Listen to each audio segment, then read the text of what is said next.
अगर आपने भी क्रिप्टो करेंसी एक्सचेंजेस जो इंडिया के हैं उनको छोड़कर बाइनेंस के ऊपर अपना पैसा रखा हुआ है, आपने अपना पूरा क्रिप्टो और क्रिप्टो का प्रॉफिट बाइनेंस के ऊपर रखा हुआ है और अगर आपको लगता है कि आपको टैक्स या टीडीएस नहीं देना पड़ेगा, तो आपको यहाँ पे सावधान होने की ज़रूरत है, क्योंकि जितने भी आपने ट्रेड्स लिए हैं हर एक ट्रेड के ऊपर अभी टीडीएस देना पड़ेगा। और जो भी आपका प्रॉफिट बनता है, चाहे उसके बाद आपका लॉस हुआ है या नहीं हुआ, इरिस्पेक्टिव ऑफ योर लॉसेस, आपको प्रॉफिट के ऊपर टैक्स देना पड़ेगा और प्रत्येक ट्रांजैक्शन के ऊपर, प्रत्येक ट्रेड के ऊपर टीडीएस भी देना पड़ेगा। तो ये पूरी डिटेल मैंने अभी हमारे ट्विटर के ऊपर डाली है, x.com के ऊपर। आप वॉफरेट सर्च करोगे तो वहाँ पे पूरा मैंने एक थ्रेड डाला है जिसमें हर एक डिटेल दी गई है।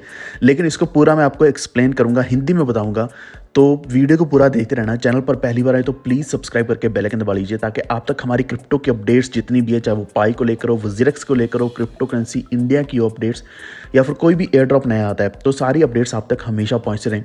इसलिए प्लीज़ सब्सक्राइब करके बेल आइकन ज़रूर दबा लेना और हमारा टेलीग्राम ज्वाइन कर लो। वॉफरेट ऑफिशियल सर्च कर सकते हैं, लिंक डिस्क्रिप्शन मिल जाएगा, जहाँ पे मैं सारी अपडेट्स रेगुलरली डालता रहता हूँ, ताकि आप कोई भी अपडेट मिस ना करें। तो वीडियो शुरू करने से पहले यहाँ पे मैं आपको एक चीज़ बताता हूँ जो कि मैंने टेलीग्राम के ऊपर डाली है। यहाँ पे आपको एक चीज़ दिखेगी कि यूएस में जो क्रिप्टो लेजिस्लेशन है, मार्च के हिसाब से, यानी कि मार्च के टाइम तक अभी आप देख सकते हैं कहाँ कहाँ पे बिल इंट्रोड्यूस कर दिया गया है। और ये पर स्टेट के बेसिस पर है, ये ना कि पूरी कंट्री के बेसिस पर। आप यहाँ पे देख सकते हैं टेक्सास, जॉर्जिया, इलिनॉइस, तो इन स्टेट्स में अभी न्यू बिल इंट्रोड्यूस ऑलरेडी कर दिया गया है क्रिप्टो का।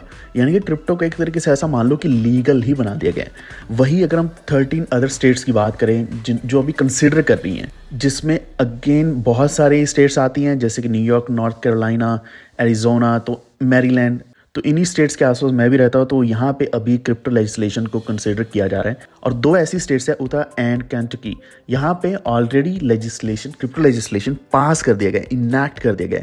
और जो फेल हुआ है ये व्योमिंग और मंटाना, दो स्टेट्स में हुआ है। तो आप देख सकते हो कितना आगे बढ़ रहा है ये, यानी कि क्रिप्टो की एक्सेप्टेंस कितनी ज़्यादा आगे बढ़ रही है। लेकिन वही अगर हम इंडिया की बात करें तो यहाँ पे एक तो अप्रैल फूल डे है, तो उसी दिन हम देख पा रहे हैं इतनी बड़ी न्यूज़ अपडेट आ रही है कि आपके बाइनेंस के ऊपर भी अभी टीडीएस लगेगा। जो ऐसा नहीं है कि आने वाली ट्रेड्स में, बल्कि जो पिछली ट्रेड्स हैं उनके ऊपर टीडीएस। और इसमें सबसे बड़ी प्रॉब्लम ये है कि जो ट्रेड्स हमने ले लिए हैं उनके बारे में हमसे डाटा मांगा जा रहा है। तो ये सब कुछ तो बाइनेंस या फिर एक्सचेंज को ही प्रोवाइड करना चाहिए, ना कि हमें प्रोवाइड करना चाहिए, क्योंकि एक्चुअल में डेटा जो एक्सचेंज के पास है वो और भी ज़्यादा क्लियर है, उनके पास है, वो अपने आप दे सकते हैं डेटा और हमारा टीडीएस काट सकते हैं या फिर टीडीएस जितना बनता है वो ले सकते हैं। लेकिन ऐसा नहीं किया जा रहा बाइनेंस के द्वारा। ये हमसे डायरेक्ट मांग रही है कि आपने बाइनेंस के ऊपर जो भी पिछले 2 सालों में ट्रेड किया है तो आपको इसके ऊपर टीडीएस देना पड़ेगा। तो अभी पूरा डिटेल में जाएंगे, लेकिन उससे पहले एक बार नीचे कमेंट करके ज़रूर बताना आपके पास कितने कॉइन्स या फिर कितनी वैल्यू का क्रिप्टो करेंसी पड़ा है यहाँ बाइनेंस के ऊपर, या फिर बाकी एक्सचेंजेस के ऊपर भी बात कर सकते हैं, लेकिन बाइनेंस के ऊपर पर्टिकुलरली। तो अगर आप कंफर्टेबल हैं तो आप एक बार नीचे कमेंट करके ज़रूर बताना, क्योंकि उसके बेसिस पर हम यहाँ पे अंदाज़ा लगा सकते हैं कि कितना टीडीएस आपको पे करना पड़ेगा या फिर कितना टैक्स आपको पे करना पड़ेगा। तो ये एक बहुत बड़ी वार्निंग आई है इंडियन ट्रेडर्स के लिए कि अगर आप बाइनेंस सिर्फ इसलिए यूज़ कर रहे थे कि आप टीडीएस को स्किप कर दोगे, तो ऐसा मान लो कि अभी आईटी सेल जो है, आईटी डिपार्टमेंट है, वो आपको नहीं छोड़ने वाला। आईटी डिपार्टमेंट आपके ऊपर लगातार निगाह रख रहा है। खासकर इसमें एनआरआईज भी आते हैं, तो ज़रूरी नहीं है कि सिर्फ इंडियन ट्रेडर्स भी। तो यहाँ पे मुझे सबसे बड़ी प्रॉब्लम ये आती है कि मेरा जो बाइनेंस है वो इंडिया का है। तो मैं अगर यूएस में बाइनेंस यूज़ करता हूँ तो यहाँ पे मुझे बाइनेंस इंडिया वाला या फिर वर्ल्ड वाइड जो बाइनेंस यूज़ किया जाता है, तो वो यहाँ पे अलाउड ही नहीं है, वो बैंड है, उसका आईपी ही बैंड है, जिसकी वजह से यहाँ पे एक्चुअल में यूएस का बाइनेंस यूज़ करना पड़ता है। लेकिन प्रॉब्लम यह है कि उसके ऊपर इतनी सर्विसेज नहीं है, जैसे कि हम रेगुलर बेसिस पर लॉन्चबुल के ऊपर एयर ड्रॉप लेते हैं या फिर बाकी सर्विसेज हैं जिनके ऊपर हम एक अच्छी अर्निंग भी अर्न करते हैं, जो कि बाइनेंस ऑफर करता है सारी सर्विसेज, जो कि वर्ल्ड वाइड बाइनेंस, जो वर्ल्ड वाइड जिसको हम बोल सकते हैं ग्लोबल बाइनेंस है, उसके ऊपर ही मिलता है। लेकिन यूएस के बाइनेंस के ऊपर ये सब कुछ नहीं मिलता, तो जिस कारण एक रेगुलर बाइनेंस ही यूज़ किया जाता है या फिर करना पड़ता है। तो अभी क्या कि हमें टीडीएस इनके ऊपर भी देना पड़ेगा। जो इनकम टैक्स डिपार्टमेंट है उन्होंने इन्वेस्टिगेशन शुरू करी है, खासकर इस चीज़ के ऊपर कि जो ट्रेडर्स हैं क्या वो 1% टीडीएस पे कर रहे हैं या नहीं कर रहे हैं। और सबसे बुरी बात तो ये है कि ये जो लोकल इन्वेस्टर्स, यानी कि हम जो लोग हैं, हमें प्रूफ प्रोवाइड करना पड़ेगा कि हमने टीडीएस रिडक्शन दिया है या नहीं दिया, और या फिर हमें डॉक्यूमेंट्स प्रोवाइड करने पड़ेंगे कि टीडीएस क्यों अप्लाई नहीं होता। और उससे भी बड़ी प्रॉब्लम यहाँ पे इन्वेस्टिगेट किया जाएगा कि आपका सोर्स ऑफ ट्रेडर्स फंड क्या है। और एक और बड़ी प्रॉब्लम कि यहाँ पे हमारी जो इनकम टैक्स रिटर्न्स है उसके ऊपर भी सवाल उठाया जाएगा कि जो हमने पैसा पहले लगाया था क्रिप्टो करेंसीज में, वो पैसा कहाँ से आया, वो हमने कैसे अर्न किया, वो कैसे पैसा आया और हमने बाइनेंस के ऊपर लगा दिया। और सबसे बड़ी प्रॉब्लम कि डिपार्टमेंट ने कुछ नोटिस भी सेंड किए हैं कुछ ट्रेडर्स को, ताकि वो अपने प्रॉफिट्स के ऊपर टैक्सेस फाइल करें कि अगर आपने टैक्स नहीं फाइल किया है तो इसके ऊपर एक्शन भी लिया जा सकता है। और टैक्स आपको पता ही है, ये 30% का टैक्स है। तो यहाँ पे एक चीज़ का ध्यान रखना कि जो 30% टैक्स है ये सिर्फ आपके क्रिप्टो गेन्स का 30% है, ना कि आपके पूरे एंटायर ट्रेड का 30% है। तो जो विक्रम सुब्राज है, फाउंडर एंड CEO ऑफ जियोटस एक्सचेंज, गाइटस या जो भी है एक्सचेंज, ये हमारे इंडिया का एक्सचेंज है, उनका बोलना ये है कि ये गलत तरीका है, TDS को बाईपास नहीं करना चाहिए, लोकल लॉ को फॉलो करना चाहिए। लेकिन ये सच नहीं है, यानी कि ये कैसे हम फॉलो करें, 30% का टैक्स कैसे पे करें, या फिर 1% का TDS कैसे पे करें। इतना बड़ा अमाउंट अगर यहाँ पे सिर्फ गवर्नमेंट ही ले जाएगी तो हमारे हाथ में क्या रहेगा, क्योंकि एक्चुअल में तो इतना प्रॉफिट बनता ही नहीं है जितना यहाँ पे क्रिप्टो करेंसीज के ऊपर सोचा जाता है कि इतना प्रॉफिट बन रहा है। जितना हमारी ताई निर्मला सीतारमण सोचती हैं उतना नहीं बनता है। एक और बड़ी प्रॉब्लम ये है कि जो NRIs हैं जिन्होंने अपना पैसा एक्सचेंजेस से निकालकर, यानी कि लोकल एक्सचेंजेस से निकालकर फॉरेन एक्सचेंजेस के ऊपर पैसा भेजा है पिछले 2 सालों में, तो उनके ऊपर भी एक्शन होगा। तो ये बहुत ही गलत चीज़ है एक तरीके से, यानी कि अगर आपको करना है तो आप फ्यूचर ट्रांजैक्शंस के ऊपर करिए।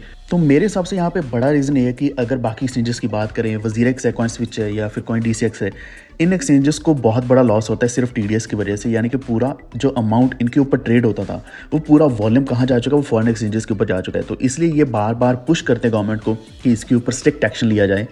और खासकर अगर हम फॉरेन एक्सचेंजेस की बात करें, वहाँ पे जब भी P2P डील होती है तो 1% जो TDS है वो नहीं करता, जिसके वजह से सभी वहीं पे P2P करना चाहते हैं। और अगेन इम्पैक्ट किसके ऊपर पड़ रहा है, इंडियन एक्सचेंजेस के ऊपर पड़ रहा है।